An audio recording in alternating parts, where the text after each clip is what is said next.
Bienvenue sur Manipura, un podcast de développement spirituel qui s'adresse à vous si vous souhaitez vous reconnecter à votre plein pouvoir en prenant confiance en vos capacités et en étant aligné avec vous-même et l'univers, vers une sphère émotionnelle et mentale équilibrée et un ego sain. Je suis Amba, énergéticienne, tarot, astrologue, et ma mission est de vous aider à développer toutes les ressources déjà en vous. À travers des outils comme l'énergétique, l'astrologie et la cartomancie, mon objectif est de vous rendre acteur de votre mieux-être et indépendant sur le chemin de votre spiritualité. Je vous souhaite une excellente écoute. Bonjour à tous et bienvenue sur le podcast Manipura dans ce nouvel épisode interview. J'en fais pas souvent, mais je me suis dit qu'à l'occasion de cette série sur les sens subtils, où on voit tous ensemble les sens subtils avec plein d'exercices, tout ce que je vous mets à disposition pour pouvoir explorer vos capacités extrasensorielles, je me suis dit que ce serait vraiment très très cool d'avoir aussi des retours de personnes qui développent leurs sens subtils.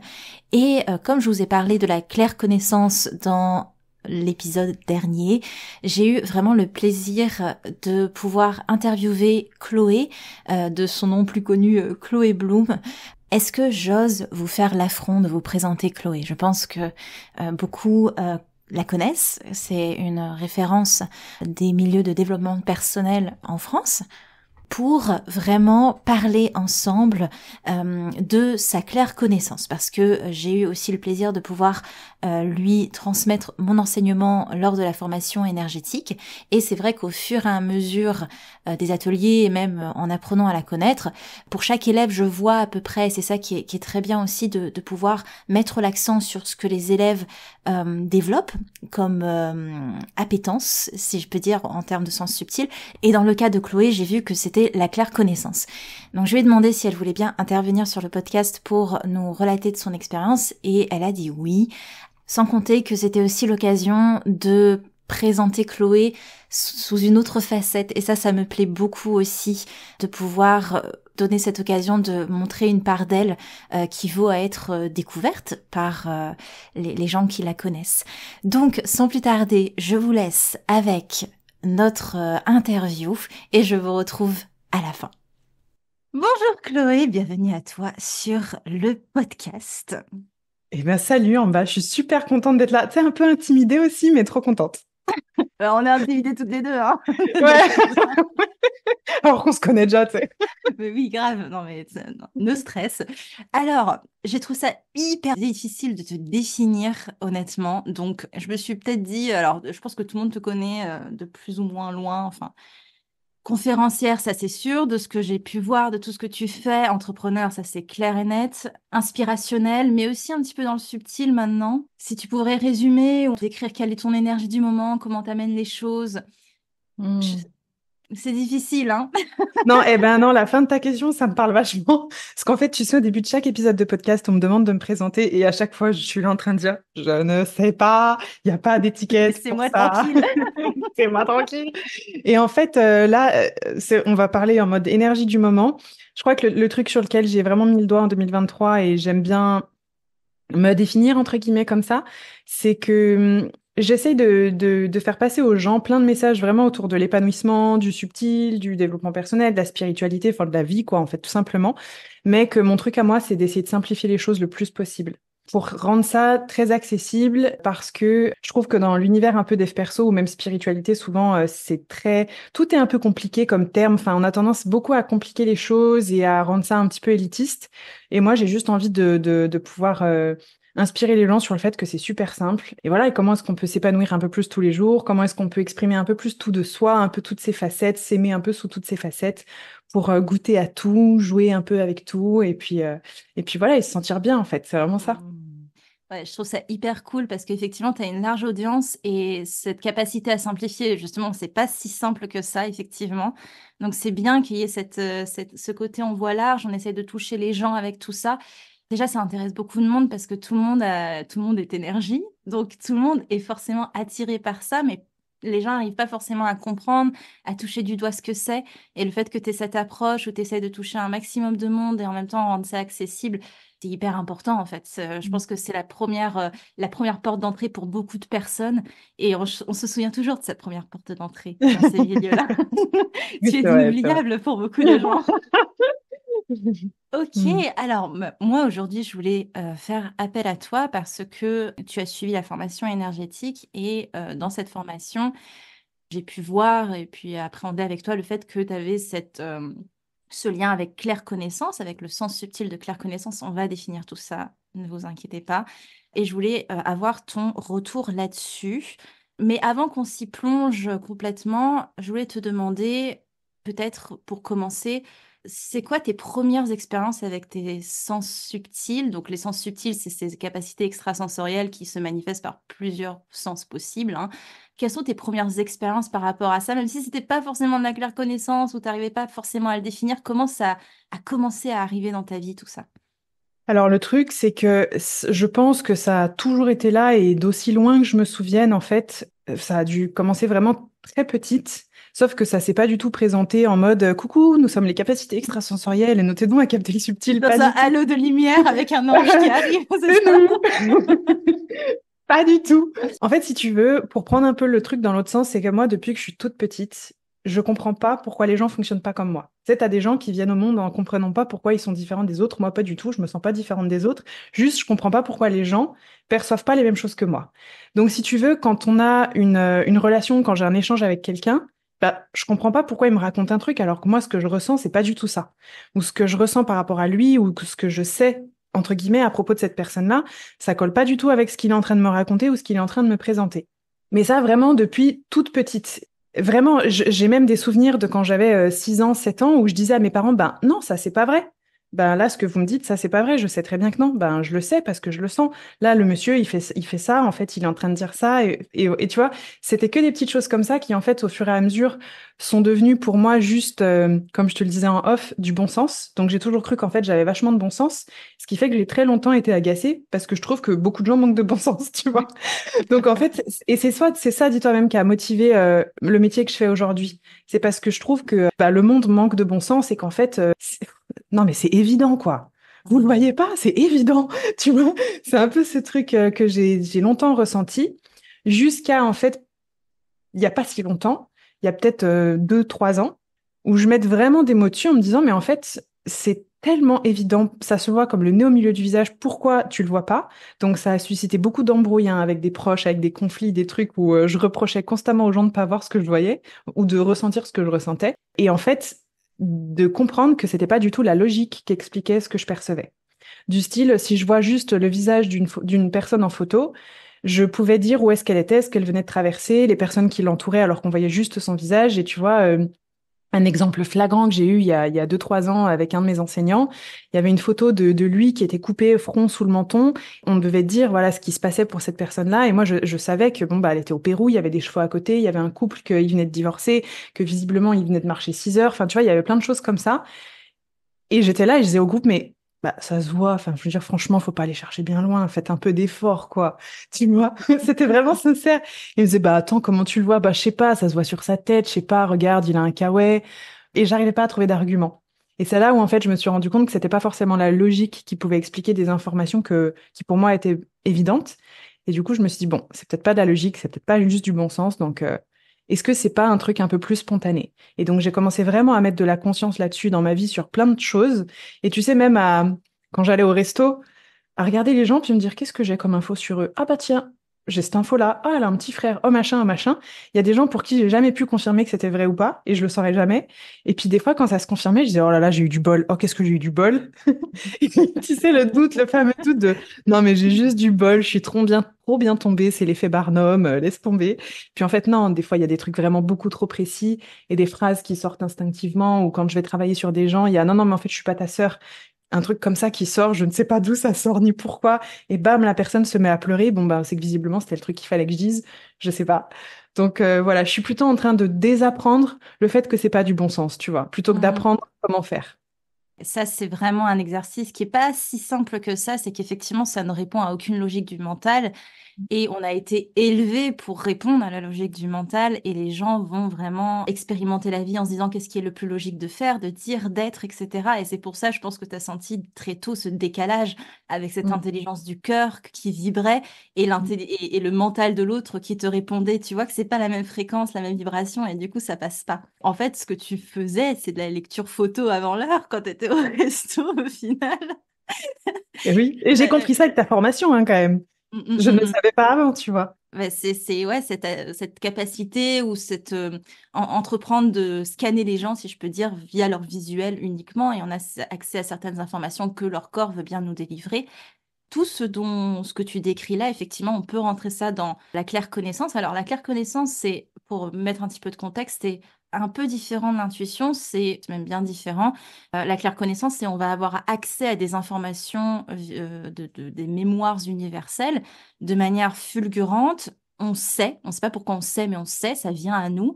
Il n'y a pas de raison logique, c'est juste une évidence, il n'y a même pas de doute à avoir. Le doute, il vient quand on se dit, ouais, justement, c'est pas logique ce que je dis. Ouais, mais c'est Ouais, pas du domaine de la logique, en fait. exactement. C'est tout à fait ça. Le doute Hum, vient avec l'ego, hein, en fait. C'est vraiment l'ego qui veut avoir des preuves constamment et puis qui se dit non, mais c'est pas possible. Moi, j'ai vachement eu ce truc de je me prends pour je sais pas qui, là, à croire que je suis enfin, tu sais, que j'ai de la claire connaissance et tout. Et donc, j'ai préféré me dire non, mais en fait, pas du tout. En fait, le doute, comme tu le dis, ça arrive toujours, pour moi, ça arrive toujours avec l'ego, avec le manque de preuves, en fait, à chaque fois. Et à chaque fois, j'ai besoin de preuves, et à chaque fois, je me dis non, mais c'est juste du bol. Et à chaque fois que j'ai la preuve, de nouveau, entre guillemets, que c'est pas juste du bol, sur le coup, j'y crois et je me dis, allez, cette fois, j'y crois pour de bon, hein. Puis une heure après, je doute à nouveau. je comprends tellement. Mais la preuve, oui, c'est le mental qui veut aller les chercher de toute façon, Et parce oui. que pour nous, c'est ça qui est difficile quand on appréhende son énergie, l'énergétique, le subtil, c'est qu'on va encore une fois aller le chercher de manière résultat, quelque chose qui amène une forme de production, alors qu'on n'est plus du tout dans ces sphères-là. Que tu décris aussi, c'est assez intéressant dans le sens où effectivement, un des penchants de la claire connaissance qui peut faire peur, c'est cette posture de sachant qu'on prendrait, Mm. alors que c'est quelque chose de fulgurant qui n'a rien à voir avec toi, en fait. T'es juste Ouais. canal d'une information qui passe et ça aurait pu être toi comme le voisin, le canal. Enfin, Ouais. voilà, t'es pas impliqué forcément dedans. Bon, effectivement, ça sort de ta bouche et les gens vont se dire, ah, mais qui c'est? Non, Ouais. vraiment. Ouais. Tu le dis très très bien, c'est exactement ça. Moi, j'aime beaucoup le fait que tu utilises le terme fulgurant Mhm. parce que c'est vraiment comme ça que j'ai réussi depuis 3 ans à travailler avec. Quand c'est fulgurant, je sais que c'est de la claire connaissance. Quand ça l'est pas et que je suis en train de chercher, je sens que plus je cherche, moins je trouve. J'ai l'impression, tu sais, que mon cerveau se heurte à un mur et je sais que c'est parce qu'en fait, je suis en train de forcer le truc et qu'il n'y a rien à chercher. Et du coup, je sais que c'est mon ego qui veut trouver quelque chose. Et en fait, quand c'est une fulgurance, bouf, ça fait vraiment, comme je te disais en off, tu sais, la kermesse de l'école, il y avait un jeu où c'est des souris qui sortent à travers un gros tube en plastique et bam, faut taper dessus quand la souris elle sort. Et tu sais, pour moi, la claire connaissance, c'est le même truc. Tu sais, soit Mhm. c'est la souris qui sort et clac, tu l'as, soit sinon c'est que ça en est pas et que en fait c'est mon mental qui est en train de mouliner et tout. Et c'est Mhm. vrai que quand tu sors des trucs comme ça, en plus, tu vois, quand tu travailles un peu dans le milieu dev perso, etc., t'as pas du tout envie de commencer à mettre des étiquettes aux gens et à leur dire des trucs. Tu sais, t'es qui pour faire ça, tu vois, pour prendre cette posture de sachant et de dire des choses. Donc c'est vrai que moi, je faisais tout le temps, tout le temps, tout le temps attention à pas prendre ces informations comme étant vraies, en fait, tu vois. Donc je les ai pas partagées pendant très longtemps et ça m'arrive encore la plupart du temps de pas les partager. Mais c'est vrai, comme tu dis, je trouve que ça met dans une posture de, entre guillemets, sachant, en fait, qui est pas vrai, hein, qui l'est pas du tout, quoi. Mais bon, qui est pas Mhm. confortable des fois. Et puis c'est un peu difficile aussi dans ta posture, dans le sens où les gens peut-être attendent de toi ça aussi. C'est quelque chose, bon, on parle beaucoup en off, et on va pas forcément développer là-dessus, mais c'est vrai que avec tous les gens que tu peux toucher, il y a aussi peut-être cette peur de bah, forcément ce que je vais dire va être pris pour vérité, alors que les gens peuvent toujours re-questionner ce que tu dis. Enfin, c'est voilà, c'est ta vérité à un moment, ça arrivé à toi, mais comment ça se heurte à la vérité de l'autre, ça on peut jamais vraiment l'appréhender, quoi. Donc Ouais, exactement. Mm, mhm. exactement. Donc c'est vrai que c'est pas si évident que ça. On pense souvent que les sens subtils, c'est un cadeau, baguette magique, etc. Mais alors c'est très cool, hein, on s'entend. Mais ça vient avec son lot de questionnements, son lot de blocages, son lot de peur aussi, comment je vais être perçue, etc., etc. Et justement, est-ce que ça se manifeste beaucoup dans ton quotidien, plus dans ton travail, et comment tu as appris aussi peut-être à le gérer au fur et à mesure? cette capacité-là? Pour moi, ça se manifeste vraiment, vraiment dans mon quotidien. Ce que j'ai remarqué, c'est que ça se manifeste très clairement quand je suis pas stressée. Plus je suis stressée, moins j'ai accès. Et j'ai toujours pas trouvé le bouton on-off, clairement, faut le dire. Donc, plus je suis stressée, moins j'y ai accès. Et ce qui fait que là, je vais rentrer dans des doutes et que du coup, je rentre dans une incapacité à prendre les bonnes décisions. Là où, en fait, ça s'est beaucoup manifesté depuis que je suis petite et là où aujourd'hui ça se manifeste, c'est pour faire les bons choix. Du coup, c'est vrai que c'est génial parce que quand j'ai besoin de faire des choix, pour moi, c'est tout de suite très évident quel va être le bon choix, entre guillemets, en tout cas, quel va être le choix qui va me permettre d'aller créer ce que je veux créer. Donc, dans mon job, c'est génial.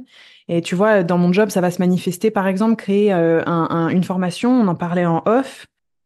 L'idée va tomber en moi d'un seul coup, et avec l'idée, j'ai tout de suite le nom, les couleurs, l'univers que j'ai envie de créer avec, ce que j'ai à amener dessus. Et puis, j'ai aussi en même temps, je sais exactement quand est-ce qu'il faut que je le sorte.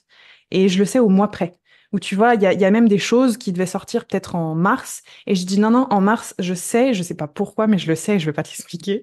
C'est pas le moment, il faut que ça sorte en décembre, c'est une évidence. Je sais pas pourquoi, ça sera décembre. Et donc, c'est souvent comme ça. Donc, dans mon boulot, c'est pratique. C'est top. Entre guillemets, il y a plein de moments où c'est moins top qui sont qu'à chaque fois que je rentre en relation avec quelqu'un, alors je pense qu'on a tous ce truc, je sais pas si c'est de la claire connaissance, mais on ressent, tu sais, les intentions de la personne. On ressent quand ses intentions sont pas alignées avec ce qu'elle est en train de nous raconter ou ce qu'elle est en train de nous vendre ou même le message qu'elle est en train de nous envoyer et même à l'écrit. Pas Tu sais, tout tu le le monde le ressens. ressent. Ouais, Pas tout le pardon, je monde le repars ressent. dans mon truc. Bon, Je la te plupart replace. d'entre nous peut-être, tu vois. Oui, oui, oui. Ouais. Du coup, il y a ça, ce qui fait que pour moi, c'est très difficile de nouer des liens et très difficile de faire confiance. Et du coup, c'est même le cas par rapport aux photos. En fait, je me suis rendu compte qu'avec des photos, pour moi, c'est immédiat. Donc, il suffit que je vois la photo de quelqu'un, je sais tout de suite si cette personne, elle me connaît ou pas, ou si elle a un problème avec moi ou pas.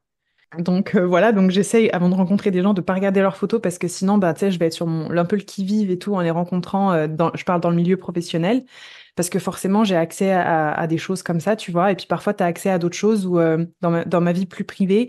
Je te donne un exemple qui est tout bête, j'ai un ami un jour qui venait de rencontrer une chérie et qui m'a montré sa photo et moi j'ai tout de suite eu des infos qui étaient pas super chouettes en fait à son sujet, donc c'était pas des jugements et tout, parce que pour moi, avec perception, il y a zéro jugement, c'est juste une info et en fait, on s'en fout. C'est une info, c'est neutre. Mais tu vois, j'avais beaucoup d'informations autour de l'alcoolisme, de la drogue, des excès de drogue, des pensées suicidaires, des tentatives de suicide et tout. Ah, j'en fais quoi? Est-ce que je dis à mon pote qu'il s'embarque dans un truc qui peut être compliqué? Qu'est-ce que j'en fais? Qu'est-ce que j'en fais pas? Donc, tu vois, voilà, dans le quotidien, ça se manifeste un peu au bon vouloir de ceux qui sont là-haut, visiblement. Je sais pas trop comment ça marche. Mais ce qui est sûr, c'est dès que je suis stressée, j'y ai pas accès. Et j'ai remarqué aussi que plus je suis en énergie, plus je suis créative, plus j'ai accès à ça. C'est très corrélé à ma créativité. Ouais. Mais ça fait Voilà. sens, hein, parce que au final, tout ce qui va être stress, angoisse, peur, etc., ça bloque notre canal de perception, parce que notre canal de Mm. perception, il fonctionne aussi à la fois au fait que ce que l'on va recevoir est juste et c'est ce qu'on doit recevoir en l'instant. Donc dès qu'il y a le stress et tout qui s'emmène, le mental prend toute la place et du coup, Mm. on est beaucoup moins dans nos perceptions. Et le flow, la créativité, qu'est-ce que c'est? C'est notre énergie primordiale. On est pouvoir créateur, sans aller dans des choses hyper précises. On est tous doués du libre arbitre, du pouvoir de choix. Donc, de créer notre vie, de créer des choix, ça fait partie de nous. Donc, dès qu'on est dans ce flow-là, forcément, ça s'active. J'essaye de pas aller trop loin pour les gens qui nous écoutent et qui débarquent, mais voilà à peu près le pourquoi du comment. Encore une fois, c'est hyper parlant ce que tu partages aussi sur le fait de voir les photos des gens. En fait, il y a une différence dans les photos qui sont prises sur le vif ou alors quand tu étais au restaurant et que tu vois les gens dans leur mouvement naturel, si je peux dire, et une photo qui a été calibrée, prise en un instant bien défini avec un angle. Parce que forcément, là, on va percevoir la manière dont la personne veut qu'on l'aperçoit. Et là, on Exactement. voit le décalage dans ce que l'on perçoit et en fait ce qui est derrière, etc. Donc, c'est toujours un petit peu compliqué. D'ailleurs, juste pour Ouais. rebondir sur ce que tu dis, c'est marrant parce que tu vois, toutes les photos de shooting, comme tu le dis si bien, c'est une photo pour moi. C'est pas des infos, c'est une photo. Ouais. Toutes les photos qui sont vraiment très belles, et d'ailleurs même les photos qui sont retouchées, travaillées, etc., j'ai pas du tout d'infos. Donc c'est cool parce que quand je scrolle Instagram, mon cerveau déborde pas. J'ai pas 150 000 infos sur tout le monde, tu vois. Ouais. Bah, C'est plus en effet les photos spontanées, en fait. C'est fou, tu c'est vois, j'avais ça. jamais fait gaffe. Oui, parce qu'une photo prise en shooting, elle est prise pour un message en particulier. Donc toi, tu vas capter le message, par exemple, je sais pas, bah, c'est fait pour remettre en valeur ça. Alors si, mais t'as pas ouais, l'humain derrière ne sert juste le propos d'un message en fait. Donc c'est Hmm. un outil. Encore une fois, très intéressant, c'est ce que tu partages sur. Alors pour moi, un canal qui est, qu'importe le sens subtil que vous développez, hein, sur le podcast, on parle de la clairvoyance, de la clairaudience, etc., et donc de la clairconnaissance aussi. Ce qui va être important dans la gestion de ce qu'on reçoit, c'est justement de pouvoir gérer aussi quand on n'a pas envie de le recevoir. Parce que, alors, déjà, bah, du coup, tu décris parfois que c'est fulgurant, que ça vient à toi. Est-ce que à un moment c'est compliqué parce que tu dis parfois tu as des infos, tu sais pas s'il faut les partager ou non. Est-ce que tu arrives bien à jauger tout ça, à fermer le canal, si je peux dire, quand on a envie? Je crois que c'est toujours en cours, ça, non? Comme Alors apprentissage. ouais, clairement, c'est toujours en cours. Ce qui est sûr, c'est que ça se manifeste toujours quand j'en ai plus envie. Mais en fait, j'ai jamais envie de me dire, allez, tiens, Claire Connaissance, qu'est-ce que tu as à me dire? J'ai jamais envie de ça. J'ai plus envie, tu vois, de trouver la bonne idée, de savoir quand est-ce que je dois sortir mon truc, de quel choix je vais devoir faire, de qu'est-ce que je vais ressentir avec cette personne. Donc en fait, je me pose jamais la question au quotidien d'ouvrir le bouton de la Claire Connaissance ou pas. Parce qu'encore une fois, pour moi, enfin, je comprends avec ma tête que ça en est, mais pour moi, encore une fois, c'est juste du bon sens, tu vois. Donc, je travaille pas avec en pleine conscience directement, tu vois. Donc, si tu veux, ça se manifeste plus dans les moments où j'en ai vraiment besoin et j'en ai envie. Et les moments où c'est moins agréable, je me rends compte que c'est aussi parce que quelque part, j'ai été curieuse. Tu vois, par exemple, la photo de la copine de mon pote, si j'avais vraiment eu rien envie de savoir à propos d'elle, je pense que je lui aurais même pas dit, ah, fais voir sa photo. Ou alors j'aurais regardé, ah ouais, cool. Puis tu vois, je serais passée à côté de ce qu'il y avait finalement à recevoir comme info. Je pense que je peux ouvrir et fermer un peu comme je veux. J'ai pas vraiment trouvé le bouton parce que c'est plus un réflexe, c'est plus quelque chose qui se fait automatiquement. Ou tu vois, quand je vais marcher dans la rue, j'ai jamais d'infos sur personne. Mais si je cherche à le faire, je vais en avoir. C'est pas pour moi quelque chose que je fais en conscience vraiment de fermer le canal, mais je sais que quand j'ai rien envie de savoir, il y a rien qui se passe. Et c'est très sain. C'est vraiment la meilleure manière de l'appréhender parce que justement, comme ça, tu choisis les moments où ça c'est ouvert, où tu reçois et les moments où tu n'en as pas envie. Parce que en plus, toi, dans ton cas, tu es amené à rencontrer beaucoup de gens. J'en connais hein, des gens qui ont des canaux de perception tout le temps ouverts et c'est un enfer au quotidien parce que bah, tu reçois 1500 informations à la minute et c'est des gens même qui n'osent même pas sortir, qui sont vraiment enfermés sur eux-mêmes, etc. Et aussi dans ce que tu partages, effectivement, la curiosité, c'est un super moteur parce que c'est aussi, c'est un flow, c'est le mouvement, on a envie d'aller voir, d'aller creuser. Souvent, la curiosité, c'est aussi dépeint comme quelque chose où on va se perdre un petit peu parce qu'on a envie de faire ça, de faire ci, d'aller voir ça, d'aller voir ci. Mais en fait, c'est aussi un moteur, un flow, un mouvement qui nous emmène simplement à être curieux de notre environnement, à comprendre un peu les gens, comment ils fonctionnent. Et je trouve ça hyper sain. Parce que du coup, on ne se bride pas. C'est ça, en fait. Quand tu es curieux, tu te brides pas à te dire, non, quand même, j'abuse. Non, je vais pas aller voir ça. Donc, moi, je trouve, enfin, la curiosité, pour moi, ça va avec la créativité. C'est ce flot un peu enfantin de, j'y Ouais, vais, je m'en fous, j'y vais. ouais. Je suis tellement d'accord avec toi, t'as tout dit, c'est ça, c'est cette espèce de joie d'enfant qui te porte et pourquoi pas, tu sais, si je peux aller voir, pourquoi pas, tu sais, ça ne fait de mal à personne, tu vois. C'est ça.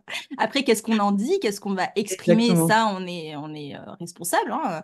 Par exemple, on en parlait dans la formation, mais parfois, tu as eu des informations qui clairement Mm. vaut mieux pas les partager. Et après, là, par contre, oui, c'est du bon sens de qu'est-ce que je vais dire et qu'est-ce que je vais pas dire. Et ça, c'est hyper, c'est primordial de se dire, c'est pas parce qu'on a l'info qu'on doit forcément la partager. Ouais, je crois que c'est le plus frustrant pour moi aujourd'hui. C'est pas ne pas donner les infos sur des gens parce que je crois que ça c'est une posture d'humilité en fait. Faut juste savoir rester à sa place, tu vois. Que c'est pas parce que tu perçois une info déjà qu'elle est vraie. Elle passe forcément par ton prisme avant tout. Et puis si ça sert à rien de la partager, ça sert à rien. Et est-ce que t'as pas juste envie de la partager pour te sentir un peu supérieur, tu vois? Tu sais, faut quand même se poser la question. Mais là où c'est très frustrant pour moi, tu sais, c'est souvent dans les relations ou quand je me sens un peu sur un double plan avec les gens où c'est ben tu me dis quelque chose où tu es en train de me dire que tout va bien, mais en fait, je sais que non. Ou tu me dis ça à propos de moi et comment tu me perçois, mais je sais que c'est faux. Je sais que là, ce que tu es en train de dire, c'est faux, ou je sais que ce que tu me racontes, ou ces motivations, ou quoi que ce soit, tout ça, je sais que c'est pas vrai, ou en tout cas que c'est pas aligné avec ce que j'ai comme info. Et la plupart du temps, je fais semblant de pas le savoir. Donc Euh, c'est un manque de sincérité de ma part, mais c'est souvent parce qu'en fait, c'est vraiment un truc sur lequel il faut que je bosse. Je trouve pas encore le courage de dire, ben non, c'est pas vrai.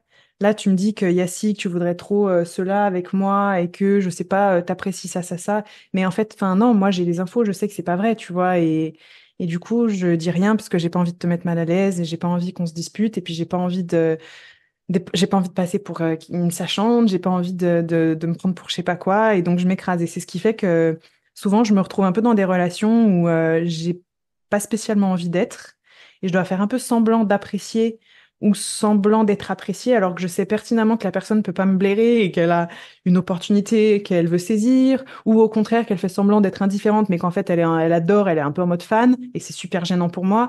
Donc j'ai l'impression vraiment de souvent devoir faire semblant de pas avoir d'infos pour pouvoir être un peu socialement adapté, tu vois. Et ça, c'est une grosse source de frustration.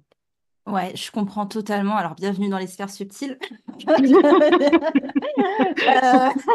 L'adaptation, c'est le mot. Oui, c'est vraiment le mot.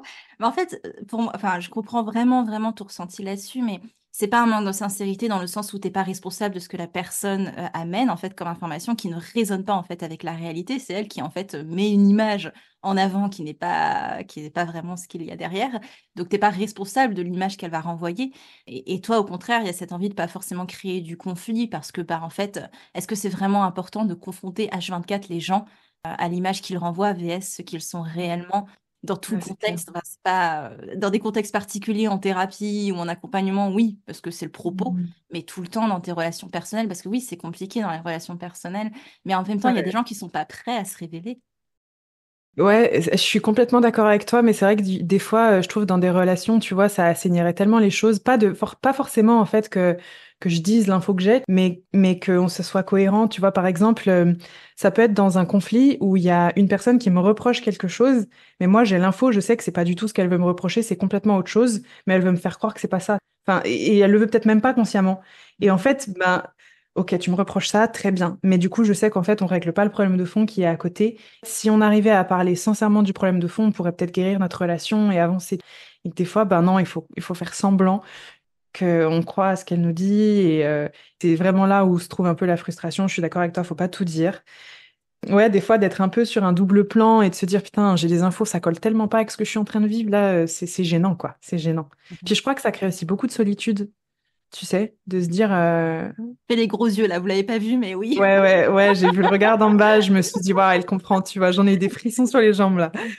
C'est ça, ouais, ça crée de la solitude. Ben non, en fait, enfin, du coup, je reste dans ma bulle parce qu'en fait, ben non, je sais que oui ou je sais que non, tu vois. Bah, c'est hyper crevant parce que comme tu dis, il y a ce double plan où on est relié au subtil, donc on a ces informations-là qui viennent par claire connaissance ou par d'autres choses, et en même temps on a la réalité humaine qui fait bah, qu'on est humain. Ce que je comprends de aussi ta perception de comment claire connaissance se manifeste pour toi, c'est que tu arrives à bien déceler les mécanismes de l'ego des gens, de ce que tu me Ouais, dis. ouais. Donc Et du mien. forcément, ouais, Et du mien. c'est et le tien, et le tien. Donc il y a ce décalage parce qu'il y a ce côté, ben, je comprends les mécanismes humains qui sont en train de se jouer là maintenant parce que j'ai mes ressentis subtils qui sont là, mais en même temps, je suis sur ce plan humain aussi, donc il faut que je Mm. fasse avec cette réalité-là. J'ai pas le choix. Enfin, j'ai pas le Mm. choix. On a toujours le choix, mais parce que si on veut pas s'adapter, on ne s'adapte pas. Mais Exactement. c'est invivable aussi parfois parce que bah Ouais. on est fait pour vivre en société aussi, donc on essaie de Ouais. s'adapter au mieux. Ouais, c'est Ouais. exactement ça. Puis surtout, on devient exécrable, tu vois, si tu commences à dire les quatre vérités à tout le monde, sachant qu'en plus, tu vois, c'est même pas des vérités, tu sais. Tu deviens exécrable, tu deviens un peu la connasse qui sait tout, qui est désagréable avec tout le monde. Donc ouais, je suis complètement d'accord avec toi. Ouais, c'est ça. C'est jouer le jeu aussi jouer le jeu des conventions sociales et des conventions relationnelles. Je crois qu'il y a un peu de ça dedans. Mais c'est bien que tu dises jouer le jeu parce qu'effectivement, c'est que ça. Alors, on peut voir les masques des gens, ce qu'ils enfilent pas. Aujourd'hui, ça va être ça. Aujourd'hui, ça va être ci. Et de voir ça comme un jeu, comme des gens qui essayent de jouer à la vie. Bon, c'est pas ce côté, je me mets de côté, je regarde ça un petit peu de haut. Non, c'est pas du tout ça, mais c'est presque en rigoler gentiment, pas pour se moquer, mais de se dire, bah, c'est pas grave, ces gens-là, ils sont dans leur truc. Moi aussi, parfois, je suis dans mon truc, hein, parfois, je mets mon masque aussi, et de se Pareil, dire que c'est que ça, c'est juste un. Moi, j'appelle ça le petit théâtre du mental, parce que c'est vraiment ça, pareil. on va jouer des rôles. La Mais et comédie de humaine. regarder. Ouais, de regarder ça depuis la salle et de se dire, c'est presque touchant en fait, de voir l'humain essayer d'évoluer avec les autres. C'est Euh, exactement ça, c'est touchant. C'est touchant et en même temps, tu sais, ça a été c'est toujours un grand levier de croissance aussi, dans le sens où si tu perçois ça, même si c'est de la claire connaissance, je suis convaincue que c'est parce que ça renvoie quand même à un truc chez moi aussi. Ah, Tu vois? Parce qu'en fait, si c'était juste de la perception, des fois c'est juste de la perception, il n'y a aucune émotion, aucun ressenti qui s'en dégage. Mais quand il y a une perception plus qu'il y a une émotion, c'est que bam, il y a un petit truc miroir à aller bosser, bon bah c'est cool. c'est bien que tu aies repéré que c'est quand il y a perception plus émotion. C'est quand Mm. même vraiment pas mal d'avoir repéré ça, parce que ça te permet justement de pas prendre toutes tes perceptions à cœur. Ouais, c'est ça. Ouais, ouais, bah, de toute façon, s'il y a une émotion, c'est qu'il y a un jugement. Alors que quand, dans des cercles, par exemple, de mixtes, hommes et femmes, voilà, on ouvre le truc, et puis des fois, j'ai, hop, des infos sur les différents participants, et puis je vais avoir des infos sur le fait qu'il y a un mec qui cogne sa copine, des infos sur le fait qu'il y a un mec qui a trompé sa copine, etc. Et j'ai l'info, je peux absolument ne rien ressentir quand j'ouvre ce truc. Alors qu'en temps normal, si on me disait ça et que mon canal n'était pas ouvert, ça me ferait péter un câble parce que c'est en dehors de mes valeurs, tu vois. Mais sur le moment, quand j'ai l'info, bah, c'est neutre, je ressens rien, ça ne change absolument rien à ce que je pense de la personne et à ce que je ressens pour elle. Alors que par exemple, je peux avoir l'info de que cette personne est misogyne ou que par exemple, il déteste les femmes et que là, il a envie d'être agressif avec une femme et ça va me faire réagir fortement, tu sais, ça va créer du mépris chez moi ou ça va créer de l'agacement ou ça va même créer une envie de le confronter, de lui dire les choses. Plus ça me démange de dire les choses, plus je sais que c'est parce que moi j'ai un problème avec ça. Donc c'est que je suis plus dans une posture en fait juste de canal, c'est que je suis en train de prendre le truc à cœur et que je suis en train de me prendre, enfin vraiment de prendre le truc personnellement et du coup, ok, là c'est plus juste une perception, ça vient vraiment toucher mon ego, toucher mes valeurs, etc. Et donc c'est pas le moment où il faut partager les choses, au contraire, c'est le moment où il faut prendre sur soi et taffer sur soi. Mais c'est hyper bien parce que tu le décris vraiment. C'est en fait, une fois qu'on n'est plus dans la neutralité, on n'est plus dans la posture de canal. On va toujours avoir des perceptions parce que, en fait, on est dans un environnement, on est humain, on va recevoir des informations énergétiques, qu'on le veuille ou non, parce qu'on est tous faits de particules. Voilà, il y a des choses qui vibrent dans l'air et on va. Je dis souvent aux gens qui croient, qui me disent, oh, l'énergétique, tatati, tatata. Mais en fait, quand vous rentrez dans une pièce et qu'il y a une ambiance de merde, vous allez le sentir direct. Il n'y a pas besoin d'être énergéticien ou quoi que ce soit. C'est dans l'air, c'est là, quoi. Parfois, effectivement, on va recevoir toutes ces informations-là avec notre ego, avec notre mental, etc. Mais quand on est dans notre posture de canal, comme tu le dis si bien, on va pas prendre les choses à cœur, on va juste prendre l'info comme elle est, prendre la personne comme elle est. Si c'est arrivé à moi, peut-être qu'il faut que je travaille avec cette personne ou pas, hein, peut-être que c'est juste arrivé à moi comme ça, mais effectivement, dès que tu t'es plus dans la neutralité, c'est que t'es plus dans cette posture de canal. Et c'est tellement important, surtout dans nos métiers, dans ce que tu fais, de rester dans cette posture de canal le plus souvent possible, parce que si tu commences Mm. à prendre toutes les choses à cœur dans les stages ou les choses que tu fais, t'as pas fini, quoi. Ouais, et puis surtout, tu deviens très dangereux, je pense, pour les gens que tu accompagnes, parce qu'en fait, t'es plus du tout dans une posture de justesse, t'es dans une posture de projection permanente, et c'est là où tu deviens dangereux. Enfin, en tout cas, moi, je pense que je pourrais devenir dangereuse si j'étais comme ça, parce qu'en gros, c'est là où tu commences à donner des étiquettes aux gens, à vouloir les convaincre de certains trucs, etc. Et t'es plus du tout dans une posture de justesse, en fait. C'est là où tu deviens un peu dangereux, hein. Ouais, je suis d'accord. Ok, donc on a vu comment Claire Connaissance répondait un petit peu dans tes pratiques pro, comment ça s'était installé aussi pour toi et comment ça interagit dans ton relationnel.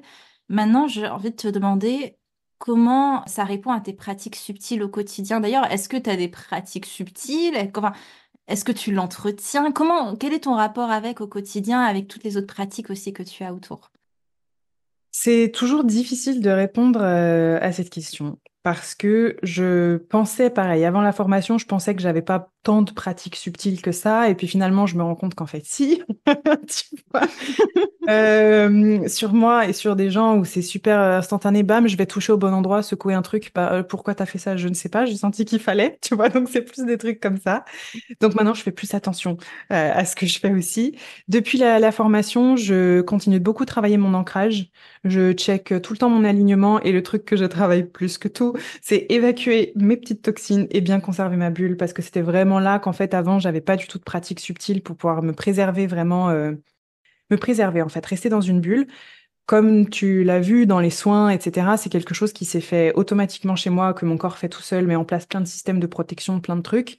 Mais c'est vrai que je continue de l'entretenir en conscience, on va dire vraiment consciemment, de continuer à le faire, notamment parce que moi je suis hypersensible en plus et j'ai un syndrome autistique, donc c'est très difficile quand je vis dans un endroit où il y a beaucoup d'informations, par exemple, se balader en ville, pour moi, c'est beaucoup, beaucoup d'agression.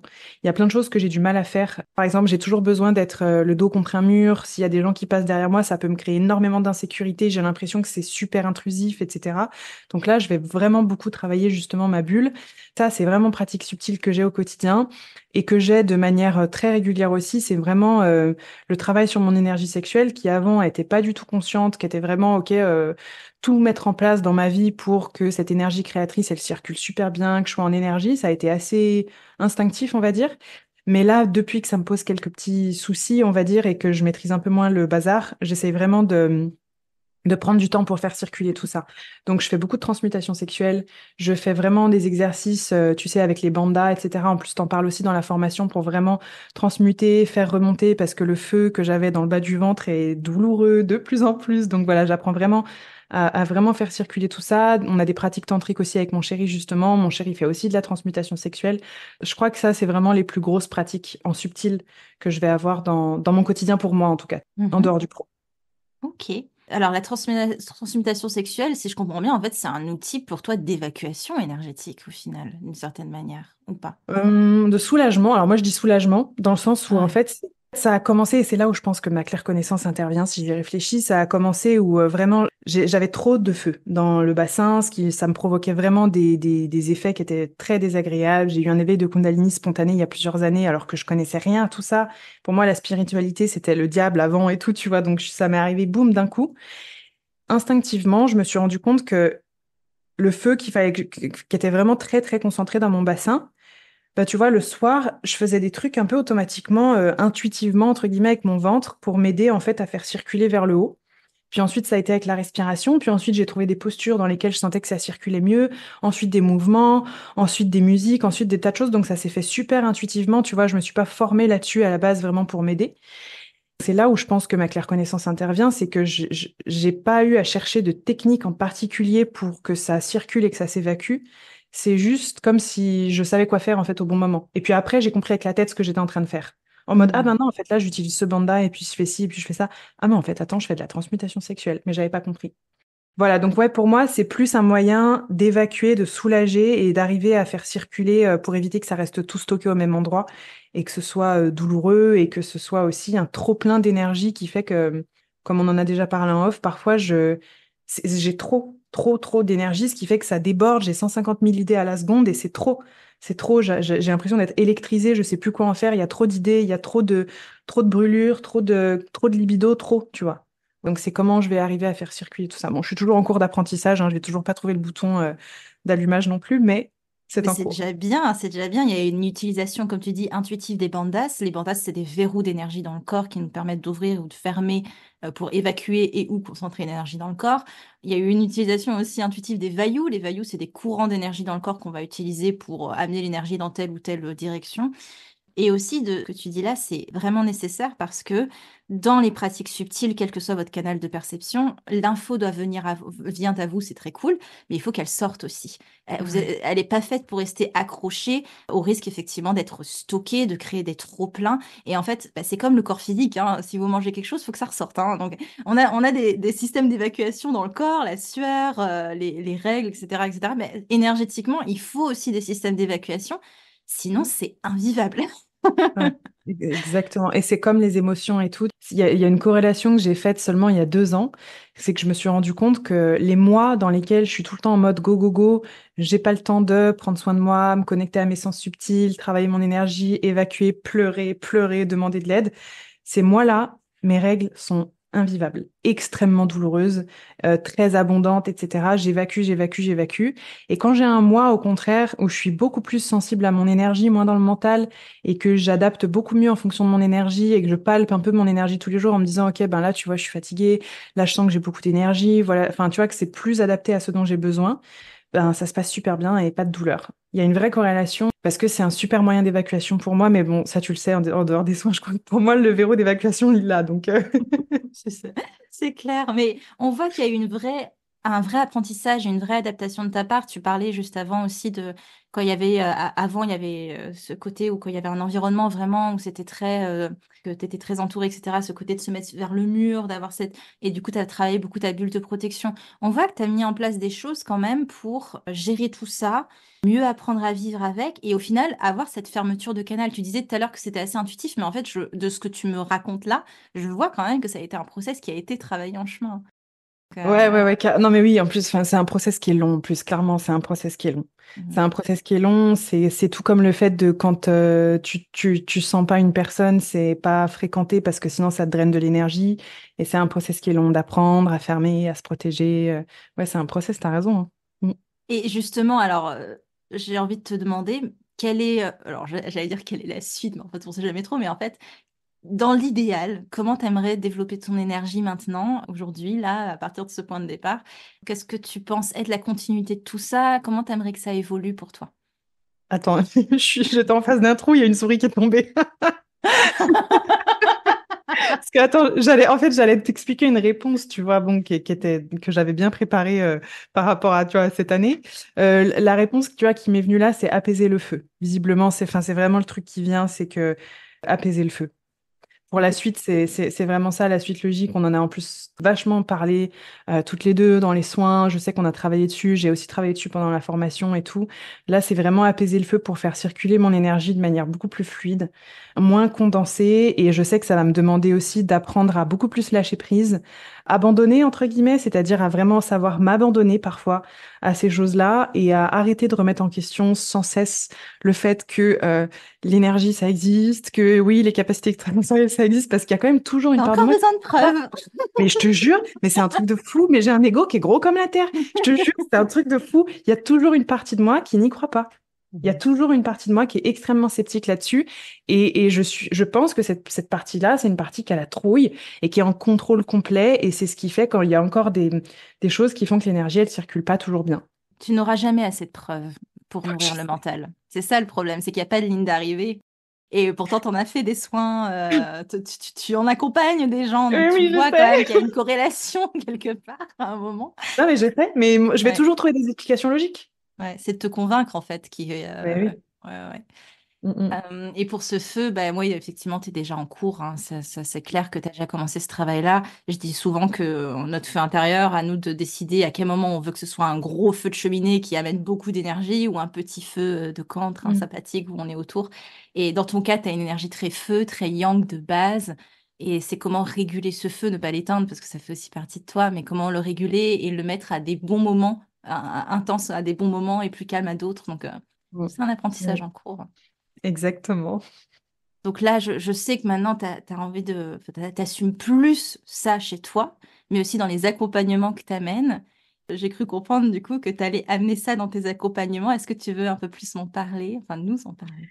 Alors, j'assume un tout petit peu plus en bas. C'est en cours, Un tout attention. petit peu plus quand même. Ouais, c'est en cours dans le sens où comment je peux dire ça? Je sais que c'est là, voilà, je sais comment m'en servir. En fait, c'est une boussole de fou. Voilà. J'ai conscience qu'en fait, c'est une boussole de fou et que c'est une boussole qui m'a toujours super bien guidée, qui fait qu'en fait, je fais toujours des choix qui sont super intéressants. Notamment, je parle juste dans mon job. Maintenant, j'ai envie de l'assumer un peu plus auprès des entrepreneurs qui ont eux aussi envie de s'y intéresser, pas auprès de tout le monde, parce que si tu veux, j'ai pas envie de contribuer au perchage intensif de beaucoup de gens qui n'ont pas les fondations assez solides parfois, tu vois, dans le sens où, surtout dans l'univers dans lequel je gravite. Je serais comptable, je tiendrais pas ce discours. Là, le truc, c'est que je gravite dans un univers de développement personnel et de spiritualité et qu'il y a beaucoup de gens qui parfois, pour guérir, pour aller bien, pour un peu transformer leur vie, vont commencer à cheminer. Et puis il y en a qui n'ont pas les bases, les bases assez solides, des fondements, les pieds sur terre, un ancrage. Je sais que toi t'appelles ça de l'ancrage, et qui du coup vont un peu directement se percher. Et j'ai pas envie de contribuer à ça. J'ai envie vraiment que les gens ils prennent les escaliers un par un plutôt que faire du bypassing où hop, on saute 5 marches d'un coup, on va se percher, on a des super capacités. Par contre, ben ton expérience humaine, elle est où, tu vois? Donc j'ai pas envie, si tu veux, moi, de contribuer largement à ça parce que j'ai un impact qui est quand même assez large publiquement et que je suis pas spécialisée là-dedans. Ça, c'est la première chose. Mais j'ai envie quand même de pouvoir l'assumer auprès d'entrepreneurs qui sont prêts en fait à réintégrer un petit peu cette part plus subtile dans leur cheminement entrepreneurial. Parce que aujourd'hui, dans le business, on ne fait que de parler de ce qui est très logique. On ne fait que de parler d'un business très young, où tu vois, même moi, dans tout l'univers dans lequel je suis, qui est beaucoup de business en ligne, de la formation, des conférences, etc., on entend beaucoup de parler des stratégies marketing, du marketing, de faire des études de marché, de définir sa cible, de machin, etc. Et en fait, moi, ça fait 6 ans que je me sens comme une énorme imposture parce que je n'ai jamais fait ça. Je n'ai jamais fait d'études de marché, je n'ai jamais réfléchi à ma stratégie marketing. Je suis désolée, du coup, ben, je me sens comme une imposture. J'ai l'impression de pas être une vraie entrepreneur. Alors qu'en fait, ben, je prends conscience depuis quelques temps qu'en fait, si, c'est juste que mon fonctionnement, c'est pas le même. Moi, je me lève un matin, j'ai une souris qui tombe dans le trou et j'y vais. Tu vois? C'est un peu ça. Je Sacrée suis, souris. ma sacrée souris. Je suis super connectée à mon instinct, à mes tripes. Donc, il n'y a pas que ça, bien sûr. J'ai toute une partie qui est très logique et qui est très stratégique dans mon biz, hein, sinon on construit pas des choses qui sont pérennes comme ça. Mais il y a une part, entre guillemets, qui est pas explicable logiquement et que je suis en train de déconstruire. Si tu veux, je suis en train d'essayer de comprendre comment je fais parfois pour passer du point A au point Z sans être passé par toutes les étapes du milieu. Et je sais que ça, c'est la clairconnaissance et que c'est la clairvoyance parce que je me sers aussi beaucoup de la clairvoyance. Ok, donc comment j'ai fait pour passer par toutes les étapes en fulgurance, comme ça je vais pouvoir aider les gens aussi à se servir des mêmes choses. Donc j'ai envie de plus en plus aux entrepreneurs de certes leur partager mes stratégies, entre guillemets, qui sont très logiques, très cartésiennes, très rationnelles, etc. Et aussi de leur expliquer tout ce processus finalement de souris qui tombe dans le trou, de canalisation, de se servir de ses capacités extrasensorielles, de se reconnecter à, en anglais on dit le gut feeling, tu sais, le sentiment que tu as dans les tripes, parce qu'on a besoin des deux. J'en suis convaincue, pour créer tout ce qu'on veut créer, on a besoin des deux constamment. C'est pas juste cerveau gauche. Et c'est cerveau gauche, cerveau droit. Donc, on a vraiment besoin d'associer un petit peu les deux. C'est trop bien ce que tu dis parce qu'effectivement, comment amener les gens à se reconnecter plus à leur subtil sans forcément faire un évitement spirituel ou ce qu'on appelle la spiritualité doudou, en mode voilà, de s'enfermer dans des trucs spirituels pour tout justifier, pour tout être. Mais comme tu dis, ce sentiment de il faut y aller, on y va. Enfin, Ouais. je vais vers cette direction, je sais pas trop pourquoi. Moi, j'ai commencé dans ces voies subtiles sans trop comprendre pourquoi j'y allais, mais j'y allais. C'est juste là, quoi. Et si tu peux aider les gens à le faire, aux entrepreneurs notamment parce que tu les accompagnes, c'est une richesse absolue. Donc, comment il va s'appeler alors, ton programme, tu m'en as parlé, Il y excuse-moi. en a plein. En fait, je fais des ateliers en ligne régulièrement dans l'année. Il y a créateurs inspirants, il y a visionnaires, il y en a un autre qui sera sur les lancements. Enfin, il y en aura différents dans l'année, mais je pense que je donnerai toutes les infos sur mes réseaux sociaux. Bah, moi, j'étais trop contente que tu viennes partager ton expérience avec nous. Les gens avec claire connaissance, j'en croise pas souvent. Donc, je me suis dit, bon, allez, si elle peut intervenir, ce serait vraiment très, très, très cool. Et je suis aussi contente que les gens puissent te découvrir peut-être autrement, cette facette de toi que moi, j'ai pu côtoyer pendant quelques mois et qui vaut être découverte aussi. Donc, merci beaucoup d'avoir pris ce temps de venir sur le podcast, Chloé. Merci infiniment, Amba. Je suis un peu impressionnée de me dire que, tu vois, il y a cette facette de moi qui va être révélée au grand jour. Mais tu vois, c'est hyper sécure avec toi et c'est comme toujours, tu sais vraiment, tu sais guider en toute sécurité l'exploration justement un peu de tous ces sens subtils et de ces parts de soi plutôt, tu vois. Donc ouais, merci, c'était vraiment vraiment cool. Merci beaucoup. J'adore. Échange partagé. Merci beaucoup. À bientôt, Chloé. À bientôt. Et c'est ainsi que s'achève mon échange avec Chloé. J'espère infiniment que ça vous a plu, que ça a pu vous montrer toutes les facettes et les possibilités amenées par Claire Connaissance et que l'expérience de Chloé a pu aussi peut-être ouvrir des portes, des réflexions et des voies d'exploration pour vous. Encore une fois, je la remercie infiniment d'être intervenue et je vais faire mon maximum pour pouvoir vous proposer d'autres personnes pour parler d'autres sens subtils, histoire que vous ayez la full expérience des capacités extrasensorielles. Merci énormément d'avoir écouté cet épisode et si ça vous a plu, n'hésitez pas à mettre une petite note et à le partager. Et j'aurais mis évidemment tous les contacts pour aller voir le travail de Chloé dans la description de l'épisode. N'hésitez pas à aller voir ça parce qu'il y a beaucoup de choses qu'elle propose et c'est une vraie porte d'entrée et des portes d'exploration pour beaucoup de personnes. Donc je suis sûre que ça peut aussi vous parler. Voilà pour cet épisode. C'était Amba de Manipura. À l'épisode prochain. Merci. Manipura, c'est déjà terminé pour aujourd'hui. Je vous remercie de votre écoute et si cela vous a plu, n'hésitez pas à partager ou à laisser un avis sur votre plateforme d'écoute pour continuer vos explorations. Vous pouvez accéder gratuitement au contenu Manipura sur la newsletter, les réseaux sociaux ou le site internet en cliquant sur le lien dans la description de l'épisode. Quant à moi, je vous dis à la prochaine et surtout, prenez bien soin de vous.